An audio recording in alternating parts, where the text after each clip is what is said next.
je m'appelle Carmen Hassoun Aboujaoudé, je suis chercheur associée au Centre d'études sur le monde arabe moderne qui est affilié à l'Université Saint-Joseph. J'enseigne aussi un séminaire sur la justice transitionnelle et j'enseigne aussi à l'Université Saint-Esprit de Kaslik.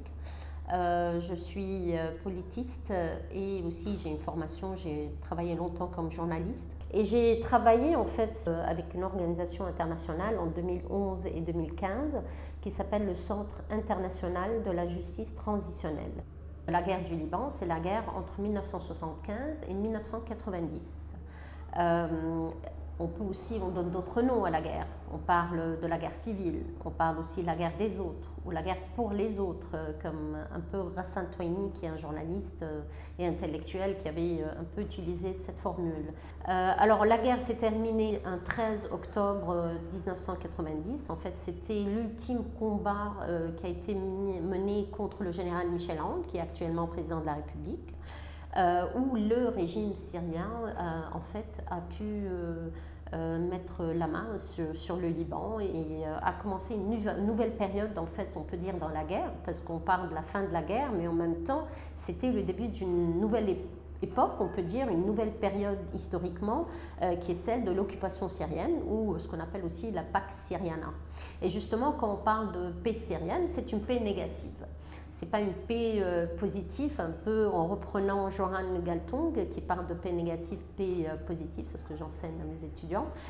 C'est voilà, un processus qui a commencé, mais qui n'a pas vraiment abouti à ce qu'on avait espéré, est-ce qu'on a un peu utilisé la réconciliation nationale.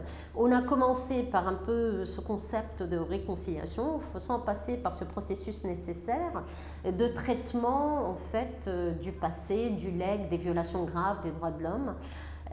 Et c'est ainsi qu'aujourd'hui, beaucoup de dossiers sont en suspens, dont la question de mémoire, l'écriture de l'histoire de la guerre. Comme vous savez, l'histoire de la guerre n'est pas enseignée dans les écoles libanaises, et la question des disparus.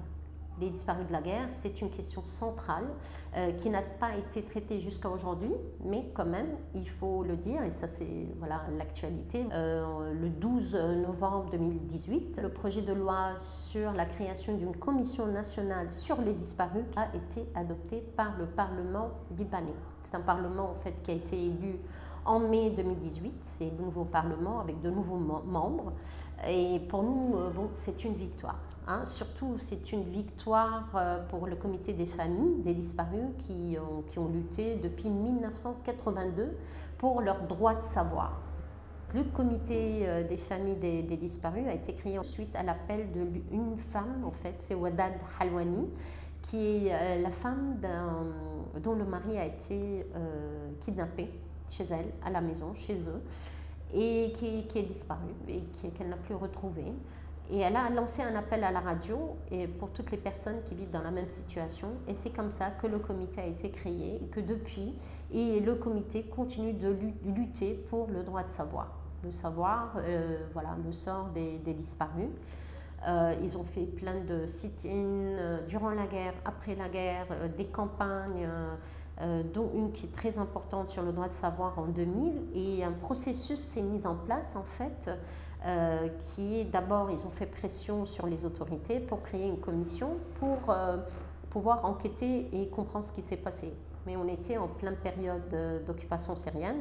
La commission n'a pas donné vraiment des réponses satisfaisantes. C'était vraiment une collecte d'informations et pas vraiment une enquête voilà, sérieuse. Et en fait, ils ont annoncé que tout le monde est décédé. Et que les partis politiques disent qu'ils n'ont plus personne et que le régime syrien, par exemple, nie avoir aucun prisonnier politique ou détenu dans ses prisons. La Croix-Rouge internationale et les organisations en fait, qui travaillent sur cette question parlent entre 5 000 et 8 000 disparus. Alors ce processus a commencé en l'an 2000, mais rien vraiment de sérieux n'a été fait. Et à partir de 2005, avec la sortie des forces syriennes, on a pensé qu'il y avait une nouvelle période où c'était possible de travailler sur ce qu'on appelle la justice transitionnelle, des mécanismes de vérité, Bien entendu, on ne va pas parler de procès, on a la loi d'amnistie, mais en même temps, il y a plein de choses à faire. C'est l'intérêt de ce concept, si vous voulez, de justice transitionnelle, de parler d'initiatives non juridiques qui sont complémentaires mais nécessaires. Les questions de mémoire, de commission de vérité, des questions de réparation aux victimes et de questions de réforme institutionnelle nécessaires qui garantissent quand même une non-répétition des violations graves des droits de l'homme. Alors, bon, il s'est avéré que c'était beaucoup plus complexe que ça, en sachant que les chefs de guerre étaient toujours au pouvoir. Mais quand même, un processus s'est mis en place et un projet de loi, en fait, va être rédigé, développé par les organisations, par le comité des familles et va être, en fait, déposé par des députés au Parlement. Et il a été voté. Et ça, c'était vraiment inespéré. Et on espère avec ça que le processus va commencer, parce qu'il y a une grande différence entre une loi adoptée, un texte adopté, et les décrets d'application. Alors maintenant, il faut créer la commission. La commission doit être une commission indépendante, parce qu'au Liban, on est dans un pays qui est très politisé, ou même au niveau de l'État, tout est soumis au confessionnalisme. On espère qu'il va être en fait...